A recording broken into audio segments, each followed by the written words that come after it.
नमस्कार, स्वागत है आपका इन लाइव 24 न्यूज़ चैनल के सुबह के समाचार में। तो चलिए शुरुआत करते हैं देश से जुड़ी खबरों से। लैंडफॉल से पूर्व ओडिशा में भारी बारिश, 82 किलोमीटर की रफ्तार से चल रही है तेज हवाएं। भारत मौसम विज्ञान विभाग के ताज़ा अपडेट के अनुसार बंगाल की खाड़ी में उठे समुद्री चक्रवात इम्फान इस वक्त ओडिशा के पारादीप से लगभग 125 किलोमीटर दक्षिण में केंद्रित है। इम्फान सुपर साइक्लोन से अत्यंत भीषण चक्रवाती तूफान में तब्दील हो चुका है। इसके साथ ही ओडिशा के तटीय इलाकों में बारिश और तेज हवाएं चलनी शुरू हो गई है। मौसम विभाग के अनुसार ओडिशा के पारादीप में सुबह 4:30 बजे हवा की गति 82 किलोमीटर प्रति घंटा दर्ज की गई। वहीं इस दौरान 11 मिलीमीटर से कुल 144.1 मिलीमीटर बारिश हुई है। चक्रवात आज दोपहर या शाम तक बंगाल तट पर पहुंच जाएगा। 1 जून से हर रोज चलेंगी 200 नॉन एसी ट्रेनें, जल्द शुरू होगी ऑनलाइन बुकिंग। लॉकडाउन के ऐलान के बाद से ही देश भर में रेल सेवा ठप है। हालांकि मजदूरों और लॉकडाउन में फंसे लोगों के लिए रेलवे स्पेशल ट्रेन चला रहा है। इस बीच अब 1 जून से हर दिन 200 नॉन एसी ट्रेनें चलाई जाएंगी। इसकी बुकिंग जल्द ही शुरू होगी। खास बात है कि इस सेवा का लाभ हर कोई ले सकता है। आपको बता दें कि लॉकडाउन का चौथा चरण 31 मई तक है। चीन ने लद्दाख और सिक्किम में अपनाया आक्रामक रुख, भारत ने भी बढ़ाई सैनिकों की संख्या। भारत और चीन के बीच गैर चिन्हित सीमा पर उत्तर सिक्किम और लद्दाख के पास कई इलाकों में तनाव बढ़ता जा रहा है और दोनों पक्ष वहां अतिरिक्त बलों की तैनाती कर रहे हैं। दोनों पक्ष के बीच इन इलाकों में कुछ दिनों पहले 2 बार हिंसक झड़प हो चुकी है। आधिकारिक सूत्रों ने मंगलवार को बताया कि भारत और चीन दोनों ने डेमचक, दौलत बेग ओल्डी, गलवान नदी तथा लद्दाख में पैंगोंग सो झील के पास संवेदनशील इलाकों में अतिरिक्त सैनिकों की तैनाती की है। गलवान के आसपास के इलाके दोनों पक्षों के बीच 6 दशक से अधिक समय से संघर्ष का कारण बने हुए हैं। 1962 में भी इस इलाके को लेकर टकराव हुआ था। सूत्रों ने बताया कि दोनों पक्षों ने गलवान नदी और पैंगोंग सो झील के आसपास अपने सैनिकों की तैनाती की है। इन इलाकों में दोनों पक्षों की ओर से सीमा गश्ती होती है। पता चला है कि चीन ने गलवान घाटी इलाके में काफी संख्या में तंबू गाड़े हैं, जिसके बाद भारत वहां कड़ी नजर बनाए हुए है। मेक इन इंडिया के लिए वायुसेना ने रोकी 3 बड़ी खरीद परियोजनाएं। मोदी सरकार के मेक इन अभियान के तहत भारतीय वायुसेना ने 3 बड़ी खरीद परियोजनाओं को टाल दिया है। वायुसेना ने जिन 3 प्रोजेक्ट पर फिलहाल रोक लगाई है, उनमें स्विट्जरलैंड से 38 पिलाटस बेसिक ट्रेनर विमान, ब्रिटेन से 20 अतिरिक्त हॉक विमान और अमेरिका से अपग्रेड इंजन के साथ 80 जैगुआर लड़ाकू विमानों की खरीद शामिल है। वायुसेना प्रमुख RKS भदौरिया ने बताया, हमने पिलाटस बेसिक ट्रेनर विमान नहीं खरीदने का फैसला किया है। वहीं हमारी अतिरिक्त हॉक विमान खरीदने की भी योजना थी, जिसे फिलहाल के लिए टाल दिया गया है। अब हम हिंदुस्तान एरोनॉटिक्स लिमिटेड की मदद से इन परियोजनाओं को पूरा करेंगे, साथ ही कुछ अन्य इंजन अपग्रेड करेंगे। मेक इन इंडिया व अन्य कारणों से इन परियोजनाओं को रोका गया है। यूपी में नहीं घुस पाई बसें, चलती रही चिट्ठियां, प्रियंका ने दिया सियासी ऑफर। कोरोना संक्रमण के चलते लॉकडाउन में फंसे मजदूरों की वापसी के लिए 1000 बसों पर सरकार और कांग्रेस के बीच सियासी घमासान दूसरे दिन भी जारी रहा। सोमवार मंगलवार की दरमियानी रात से शुरू हुआ चिट्ठियों का दौर दिन भर चला, लेकिन बसें यूपी में प्रवेश नहीं कर पाई। सरकार ने पहले बसें लखनऊ में और बाद में नोएडा और गाजियाबाद भेजने को कहा। वहीं कांग्रेस ने आरोप लगाया कि बसें यूपी की सीमा पर है, प्रशासन अंदर नहीं घुसने दे रहा है। दूसरी ओर यूपी सरकार ने कहा कि कांग्रेस की सूची में ऑटो, एम्बुलेंस, ट्रक और निजी कार के नंबर हैं। इस पर कांग्रेस ने मौके पर आकर बसें देखने की चुनौती दे डाली। इन सब के बीच बेबस मजदूर या तो पैदल घर जाने को मजबूर हैं या मदद के लिए यहाँ वहाँ भटक रहे हैं। दरअसल दरअसल 16 मई को प्रियंका ने सीएम योगी आदित्यनाथ को पत्र लिखकर मजदूरों की वापसी के लिए 1000 बस देने की पेशकश की थी। 18 मई को अपर मुख्य सचिव गृह अवनीश अवस्थी ने प्रियंका के निजी सचिव को पत्र लिखकर बसों के फिटनेस सर्टिफिकेट, चालक के ड्राइविंग लाइसेंस सहित परिचालक का ब्यौरा मांगा था। साथ ही सभी बसों को मंगलवार सुबह 10 बजे लखनऊ पहुंचाने को कहा गया था। इसके बाद चिट्ठियों का सिलसिला शुरू हो गया। बड़ी उपलब्धि, डब्ल्यूएचओ में भारत का कद बढ़ा, स्वास्थ्य मंत्री हर्षवर्धन बनेंगे कार्यकारी बोर्ड के अध्यक्ष, 22 मई को संभालेंगे अपना पद। कोरोना वायरस से लड़ाई में आगे बढ़कर मोर्चा संभाले हुए केंद्रीय स्वास्थ्य मंत्री डॉक्टर हर्षवर्धन अब जल्द ही वैश्विक मंच पर भारत का प्रतिनिधित्व करने को तैयार हैं। आगामी 22 वर्ष को वो विश्व स्वास्थ्य संगठन की कार्यकारी बोर्ड का चेयरमैन पद संभालने वाले हैं। डॉक्टर हर्षवर्धन जापान के डॉक्टर हिरोकी नाकातानी की जगह लेंगे, जो अभी 34 सदस्यीय बोर्ड के चेयरमैन हैं। इस वैश्विक मंच पर भारत के प्रतिनिधित्व के प्रस्ताव पर मंगलवार को विश्व स्वास्थ्य असेंबली के 194 देशों ने हस्ताक्षर किए हैं। पिछले साल दक्षिण पूर्व एशिया ग्रुप ने ये फैसला कर लिया था कि इस बार चेयरमैन का चयन भारत की ओर से होगा। अधिकारियों के मुताबिक हर्षवर्धन 22 मई को ये पद संभालेंगे। ये पद हर साल बदलता रहता है और पिछले साल ये निर्णय हुआ था कि पहले साल भारत इस बोर्ड का प्रतिनिधित्व करेगा। जानकारी के मुताबिक ये पूर्णकालिक जिम्मेदारी नहीं है और स्वास्थ्य मंत्री को सिर्फ बैठकों में शामिल होना होगा। बोर्ड की बैठक साल में 2 बार होती है और मुख्य बैठक आमतौर पर जनवरी में होती है, जबकि दूसरी बैठक मई में होती है। कार्यकारी बोर्ड का मुख्य काम स्वास्थ्य असेंबली के फैसलों व पॉलिसी तैयार करने के लिए उचित सलाह देने का होता है। ये फैसला ऐसे समय में आया है जब अमेरिका की ओर से कोरोना वायरस को लेकर डब्ल्यूएचओ पर चीन से मिलीभगत करने का आरोप लगाया गया है। आईसीएमआर की चेतावनी, मृत शरीर में कब कोरोना वायरस होता है खत्म, इसकी कोई तय समय सीमा नहीं। कोरोना वायरस से संक्रमित होकर मरने वाले शख्स के मृत शरीर से भी संक्रमित होने का खतरा बना रहता है। भारतीय आयुर्विज्ञान अनुसंधान परिषद यानी कि आईसीएमआर ने मंगलवार को कहा कि कोरोना वायरस का अस्तित्व मृत शरीर से धीरे धीरे कम होता जाता है। हालांकि अभी तक किसी शव को गैर संक्रामक घोषित करने की कोई खास अवधि नहीं है, यानी किसी शव में से कितने घंटे या दिनों में कोरोना वायरस खत्म हो जाएगा, इस बारे में अभी कोई शोध उपलब्ध नहीं है। अब दफ्तरों में थूकने पर लगेगा जुर्माना, सरकारी निजी ऑफिसों में पान गुटखा थूकने पर रोक के दिए गए निर्देश। वैश्विक महामारी कोविड-19 के चलते जीने के तौर तरीके बदलते जा रहे हैं। सभी सरकारी और निजी कार्यालयों, फैक्ट्रियों, दुकानों और बाजारों में शारीरिक दूरी के नियमों के समुचित पालन के लिए केंद्र सरकार ने कमर कस ली है और कई दिशा निर्देश जारी किए हैं। इसलिए कार्मिक मंत्रालय का कहना है कि दफ्तरों और सार्वजनिक स्थलों में थूकना अब एक दंडनीय अपराध होगा। केंद्र सरकार ने सभी मंत्रालय को निर्देशित दिए हैं कि देश भर में सरकारी और निजी कार्यालयों में पान और गुटखा थूकने पर रोक लगे। कोविड-19 के संक्रमण से बचाव के लिए ये बेहद ज़रूरी है कि लोग सार्वजनिक स्थलों पर थूकने से परहेज करें। जम्मू कश्मीर डीजीपी ने कहा, एलओसी पार 300 से ज़्यादा आतंकी घुसपैठ की ताक में, पाकिस्तान की आईएसआई और सेना काफ़ी एक्टिव। जम्मू कश्मीर के पुलिस महानिदेशक दिलबाग सिंह ने मंगलवार को कहा कि एलओसी के पार पाकिस्तान के कब्जे वाले कश्मीर में 300 से ज़्यादा आतंकवादी मौजूद हैं और वो भारत में घुसपैठ करने की फिराक में है।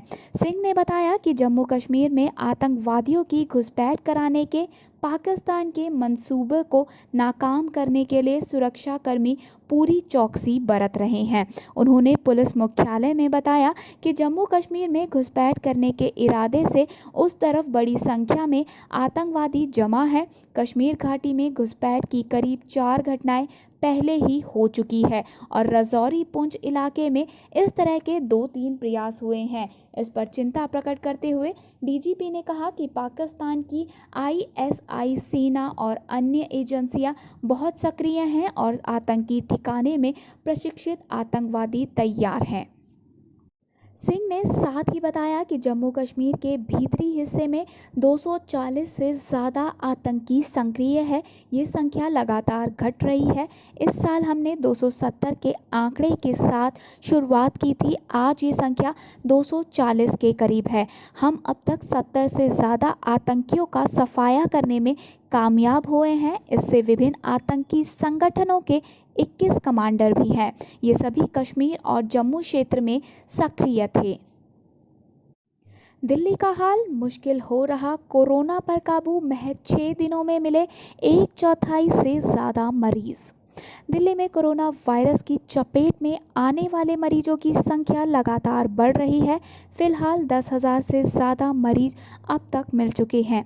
अहम ये है कि इनमें से 1/4 मरीज पिछले 6 दिन में मिले हैं।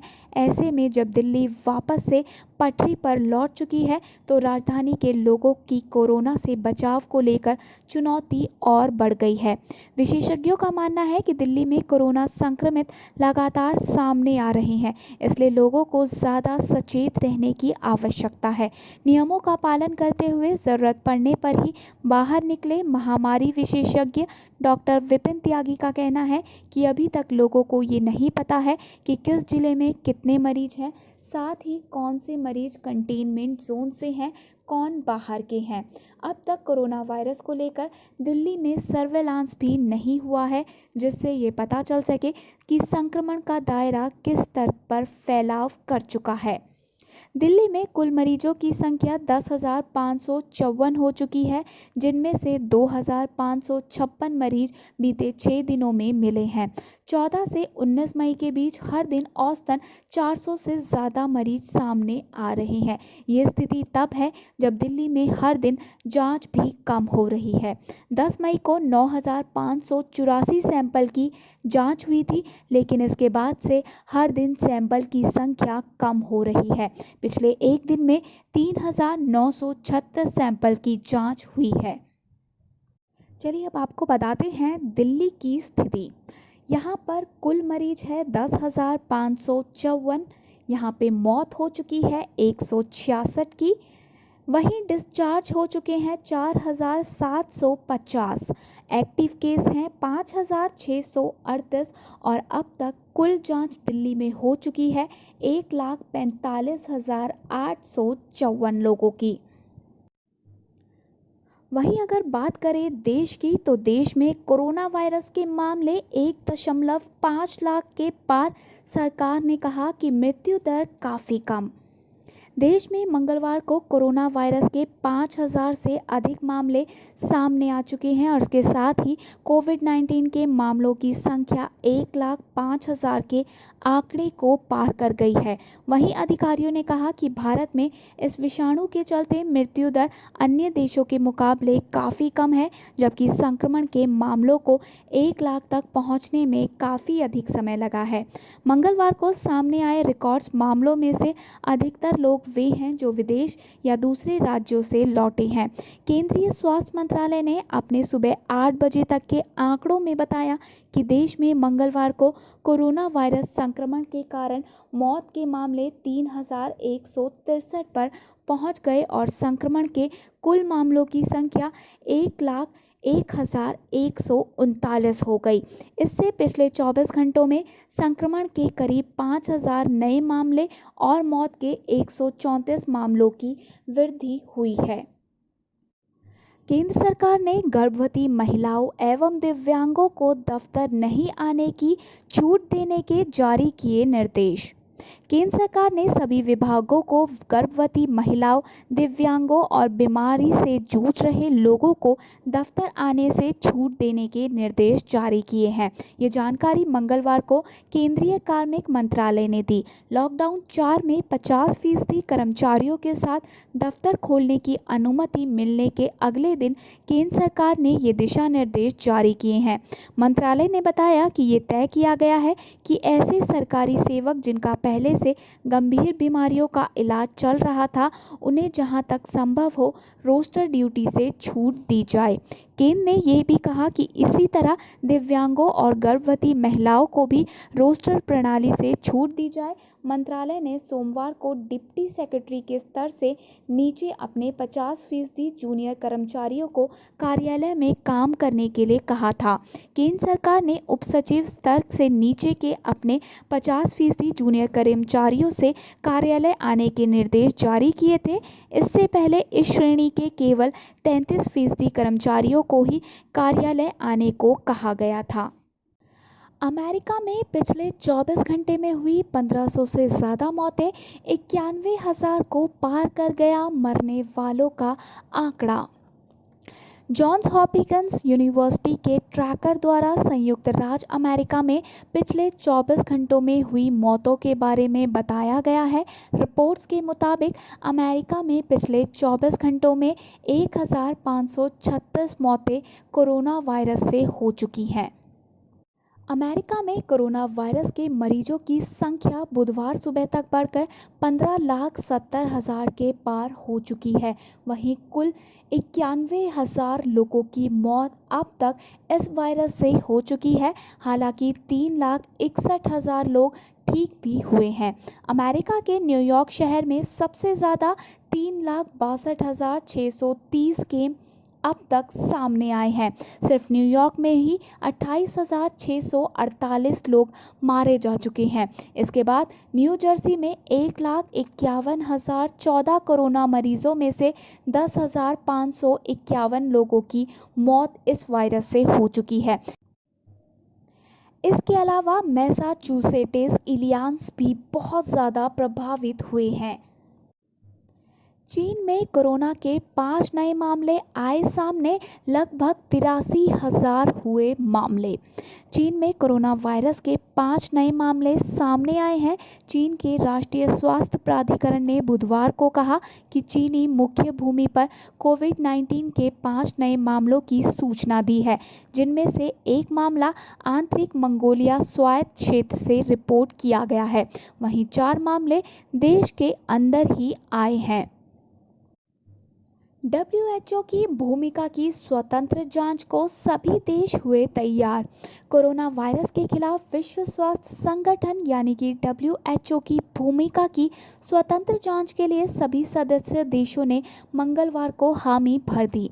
WHO के 194 सदस्यों की वार्षिक बैठक में बिना किसी आपत्ति के इस प्रस्ताव को मंजूरी दे दी गई। यूरोपीय संघ ने 100 देशों की ओर से ये प्रस्ताव सोमवार को पेश किया था। प्रस्ताव में कोविड-19 के खिलाफ WHO की प्रतिक्रिया की निष्पक्ष, स्वतंत्र और व्यापक जांच की मांग की गई है। WHO को स्वास्थ्य आपातकाल घोषित करने में देरी के लिए आलोचना का सामना करना पड़ रहा है। ऐसे में स्वतंत्र जांच के तहत ये देखा जाएगा कि आखिर WHO इस महामारी के खिलाफ अपनी रणनीतियों में कहां विफल रहा। प्रस्ताव में महामारी के उपचार के लिए वैक्सीन की पारदर्शी और समय पर पहुंच सुनिश्चित करने को भी कहा गया है। रूस सेना का हेलीकॉप्टर दुर्घटनाग्रस्त, क्रू के सभी सदस्यों की हुई मौत। रूस की सेना ने कहा कि मंगलवार को मॉस्को के उत्तर में उसका एक हेलीकॉप्टर निर्जन इलाके में दुर्घटनाग्रस्त हो गया। इस हादसे में सभी क्रू सदस्यों की मौत हो गई। रक्षा मंत्रालय ने कहा कि Mi-8 हेलीकॉप्टर क्लीन कस्बे के नज़दीक दुर्घटनाग्रस्त हुआ है। अधिकारियों ने कहा कि हादसे की वजह तकनीकी खराब हो सकती है।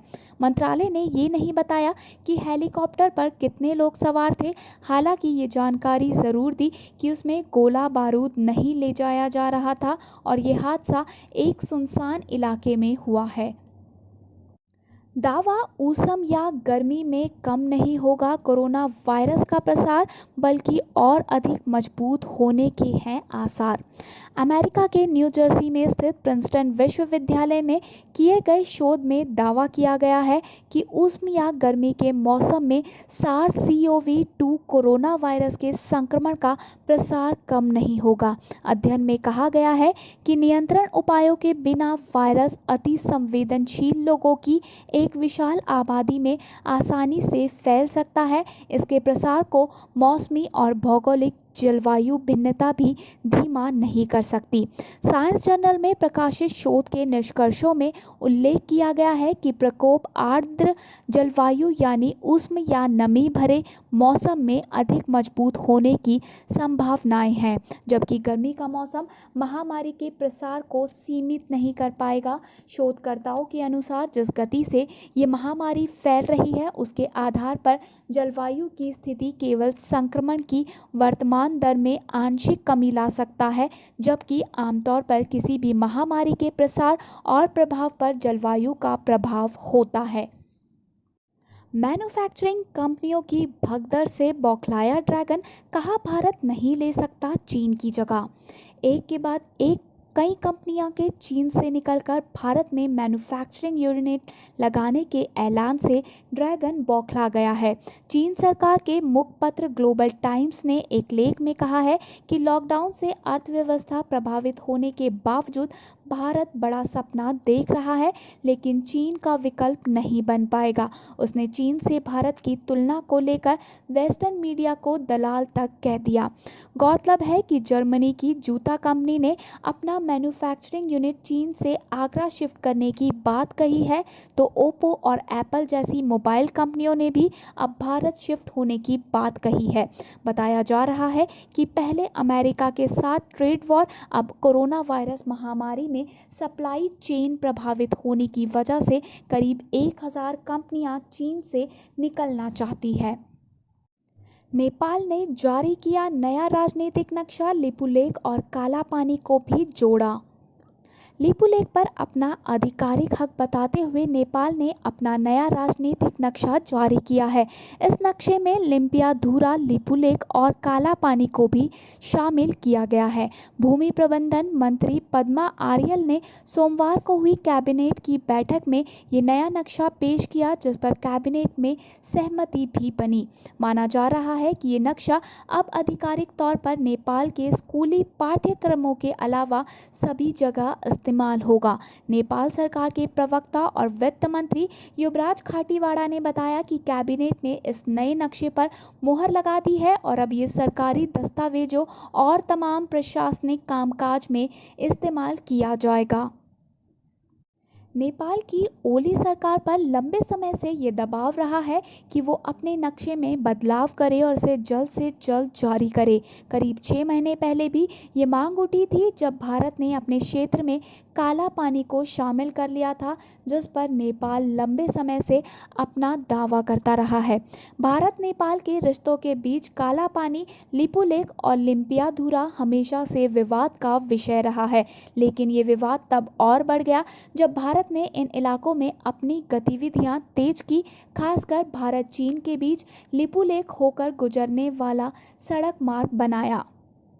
जानकारों का मानना है कि विवाद की मुख्य वजह महाकाली नदी के उद्गम से शुरू होती है। नेपाल का कहना है कि नदी का उद्गम लिपुलेख के पास लिम्पियाधुरा से है। ये दक्षिण पश्चिम की तरफ बहती है। जानकारों का मानना है कि विवाद की मुख्य वजह महाकाली नदी के उद्गम से शुरू होती है।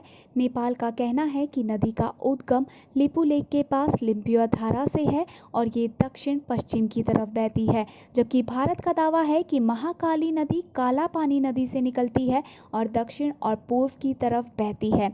1816 में नेपाल और ब्रिटिश इंडिया के बीच की गई सुगौली संधि के मुताबिक महाकाला नदी भारत और नेपाल दोनों दोनों की ही सीमाओं को छूती है, पूर्व की तरफ नेपाल को और पश्चिम की तरफ भारत को। इसके बाद से ये विवाद लगातार चला आ रहा है और दोनों ही सरकारों ने इससे जुड़े तमाम क्षेत्रों को लेकर कोई सर्वसम्मत रास्ता नहीं निकाला। अब इसे लेकर ये हलचल बीती 8 मई के बाद से काफ़ी ज़्यादा बढ़ गई है। धन्यवाद। आगे की और खबरों के लिए बने रहिए हमारे साथ इन लाइव 24 न्यूज़ चैनल में।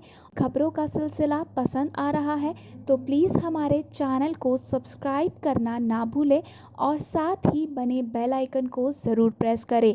और जाने से पहले हमारी वीडियो को लाइक करना ना भूलें और इसे ज़्यादा से ज़्यादा दोस्तों के साथ शेयर करें।